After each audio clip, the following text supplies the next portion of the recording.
You were taught a lie in school. The textbook version goes like this. Ancient humans struggled with barter. A farmer had wheat but needed pottery. A potter had bowls but wanted meat. Trading was awkward and inefficient. So someone invented money to solve the problem.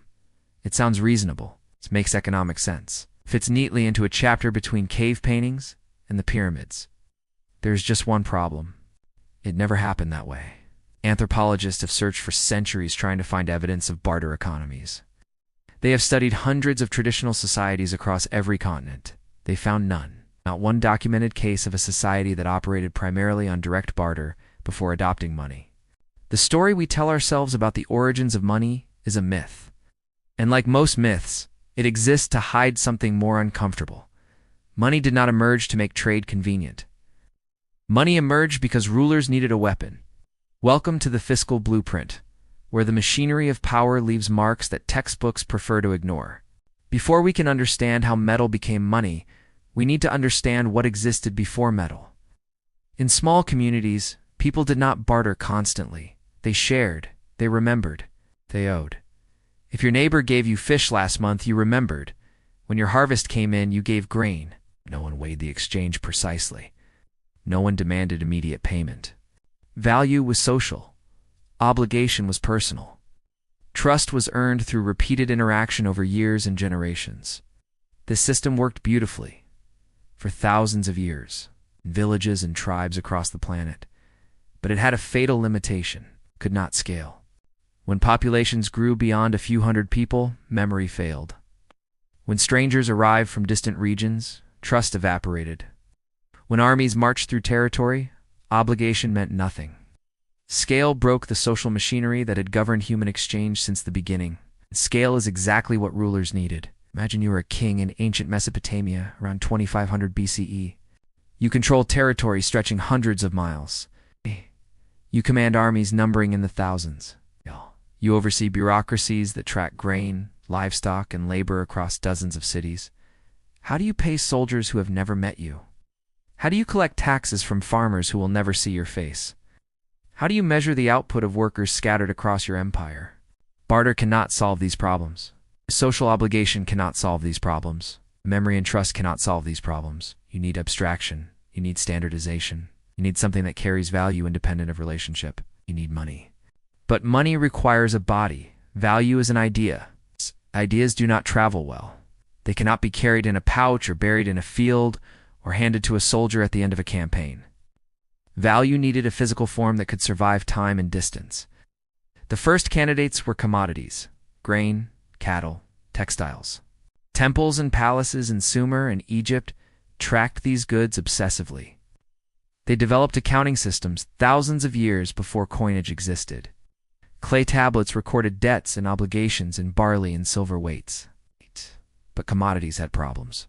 Grain rotted, cattle died, textiles wore out. None of these could store value reliably across years or transport value efficiently across distances. Rulers needed something better. Metals solved the problem. Copper appeared first, then bronze, then silver and gold. These materials were not chosen because they were beautiful, although they were. They were chosen because they behaved predictably under pressure. Metal does not rot. Metal does not die. Metal does not spoil in storage or lose quality during transport. Metal can be divided into precise quantities. A bar of silver can be cut into 10 pieces of equal weight. Try doing that with a cow. Metal can be verified. Its purity can be tested. Its weight can be measured. Strangers can agree on its value without knowing each other. Metal can be accumulated. Unlike grain that must be consumed before it spoils, silver can sit in a vault for centuries without losing a gram. And metal is scarce. Not so rare that it cannot circulate, but rare enough that its supply cannot be easily inflated. Silver emerged as the dominant monetary metal across most of the ancient world. It hit the sweet spot between scarcity and availability. Gold was too rare for everyday transactions. Copper was too common to hold significant value in small quantities. The numbers illustrate why silver won. In the ancient Mediterranean, gold was roughly 13 times more valuable than silver by weight. A single gold coin might equal a month's wages for a laborer. Cannot buy bread with a month's wages. Copper sat at the opposite extreme. You would need to carry pounds of copper to purchase anything significant. The metal's abundance made it useful for small transactions, but impractical for storing serious wealth. Silver occupied the middle ground. A silver coin could buy a day's food or a week's labor. It was divisible enough for retail and valuable enough for wholesale. It could fit in a pocket yet represent meaningful wealth. This is not abstract theory. It is why silver mines determined the fates of empires. Athens rose partly on the silver of Laurium. Rome's expansion accelerated after conquering Spanish silver deposits. The Spanish Empire 4,000 years later would be built on silver extracted from Potosi. Whoever controlled silver controlled the money supply. Whoever controlled the money supply controlled commerce. Silver became the backbone of ancient finance. But raw metal was still inconvenient. Every transaction required weighing. Every exchange demanded verification of purity. Merchants carried scales and testing equipment everywhere. The next innovation changed everything. Coinage. Around 600 BCE, the kingdom of Lydia, in what is now Western Turkey, began stamping pieces of electrum, a natural alloy of gold and silver, with official marks. These marks guaranteed weight and purity. A coin stamped by the king's authority did not need to be weighed or tested. The stamp itself was the verification. This seems like a small technical improvement. It was actually a revolution. Coinage did something unprecedented. It replaced personal trust with institutional trust. Before coins, you needed to know something about the person handing you metal. Was it pure? Was it the correct weight? Could you trust their scales? After coins, you needed to know nothing about the person. You only needed to trust the authority that stamped the metal. The king's face on a coin was not decoration. It was a statement. This metal is guaranteed by power. Accept it or face consequences. Coinage spread rapidly across the Mediterranean. Greek city-states adopted it within decades. Persia built an empire partly on the reliability of its silver darics. Rome would eventually flood the known world with its denarii. The speed of adoption tells you something important. Athens recognized that controlling a reliable currency gave it commercial advantages over rivals still weighing raw metal. The Athenian owl, tetradrachm, became the dollar of the ancient Mediterranean, accepted from Spain to Afghanistan. Philip of Macedon financed his conquests partly through control of gold mines in Thrace. His son Alexander paid his armies with coins that spread Greek influence farther than any philosophy or poem. Money was not following empire. Money was enabling empire. Each coin carried a message beyond its metal content. Every transaction reminded people whose system they operated within. Every payment reinforced whose authority guaranteed value. Every exchange was a small act of political submission. Money became propaganda you could hold in your hand. But coinage created a temptation that would haunt every government in history. If you control the stamps, you control what counts as money. If you control what counts as money, you control how much exists. Rulers discovered they could stretch their resources by reducing the metal content. Coins while maintaining their face value. The Romans perfected this technique. Silver denarius contained roughly 95% silver under Augustus. 2 centuries later, under Gallienus, it contained less than 5%. The metal was debased. The stamp remained the same. The value collapsed. Prices rose, wages fell behind. Soldiers demanded payment in goods rather than coins they could not trust. Trade networks that had operated on Roman currency for centuries began fracturing. Debasement did not cause the fall of Rome, but it accelerated the collapse. It destroyed the trust that had made imperial commerce possible. This pattern would repeat across civilizations and centuries. Governments facing fiscal pressure debase their currency. Debasement buys time. Time runs out. Trust evaporates. System restructures, often violently. Yeah. The Chinese did it with bronze cash.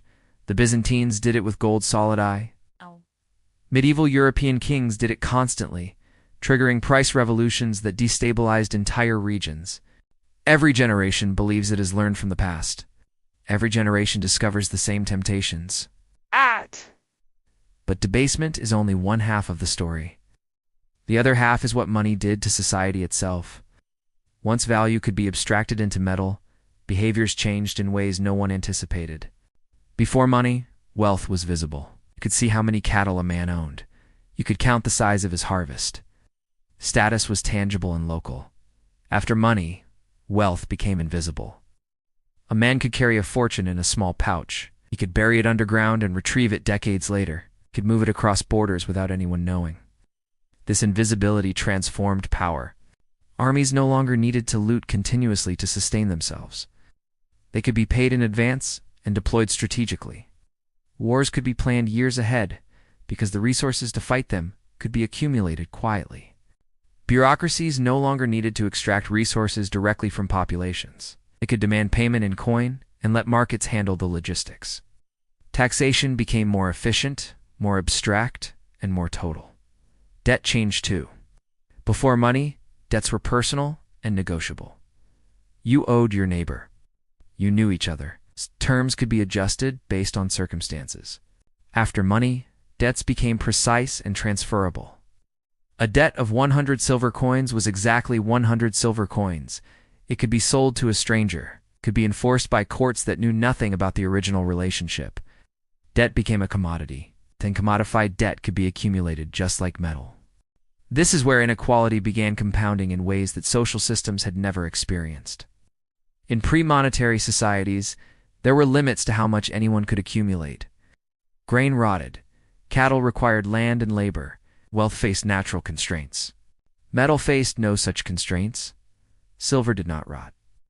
Gold did not need pasture. A family could accumulate monetary wealth across generations, passing down coins that held value indefinitely.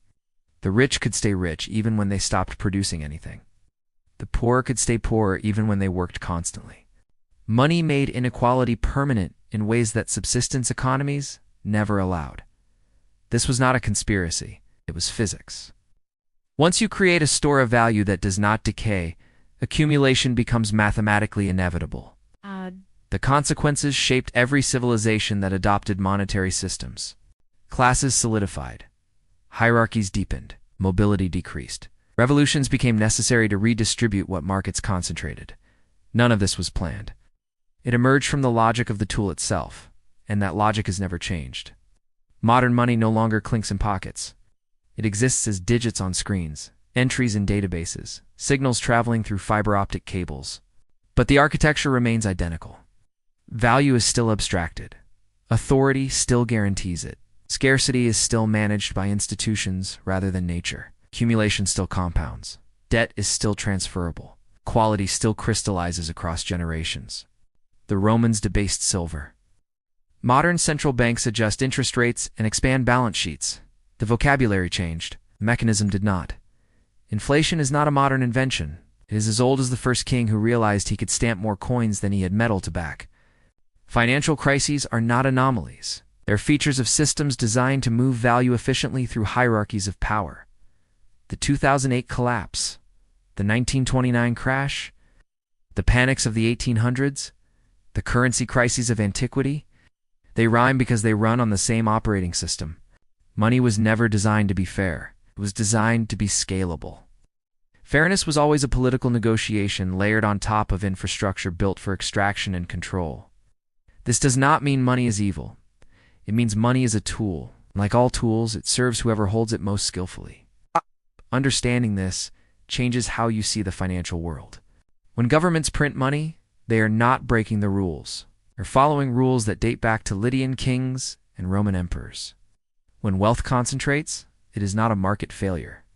It is the market functioning exactly as monetary logic dictates. When crises erupt, they are not surprises. They are pressure releases in a system that accumulates tension by design. The question is not whether the system will behave this way. It will. It always has. The question is where you stand inside it. Do you understand the currents? Do you see where value flows? Do you recognize when accumulation has reached breaking points? Or do you still believe the textbook story about farmers and shoemakers solving their barter problems? Money did not emerge to help strangers trade. Money emerged to help rulers command. It made value portable. It made power patient. It made inequality permanent. And it shaped every civilization that touched it.